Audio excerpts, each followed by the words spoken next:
La réhabilitation des tours de Maurepas se poursuit après les deux premières qui ont été livrées avenue Emmanuel Mounier. Eh bien, cette fois, les travaux débutent sur les tours de l'allée de Braunau, au numéro 10 et 12, des bâtiments construits en 1962.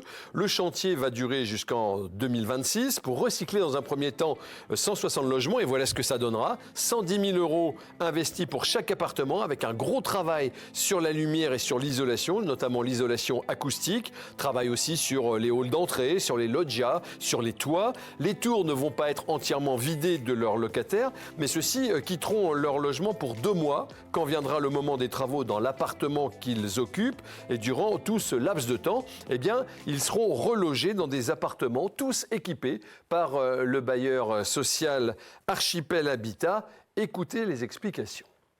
On a eu à cœur de les aménager évidemment sur le quartier, notamment pour les familles dont les enfants sont à l'école, pour pas non plus bouleverser leurs repères, leurs habitudes, etc. Donc on a meublé une trentaine de logements, donc pour ces logements tiroirs, ces logements provisoires, et également pour proposer aussi des logements de courtoisie à la journée pour les gens qui auraient besoin de temps en temps de s'isoler du chantier.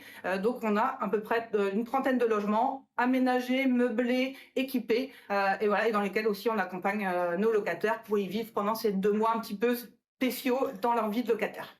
Voilà, il y a 6 tours au total à réhabiliter allée de Braunau. Il en restera encore 2 autres à terminer à avenue Emmanuel Mounier pour que tout soit complet sur ce quartier de Maurepas.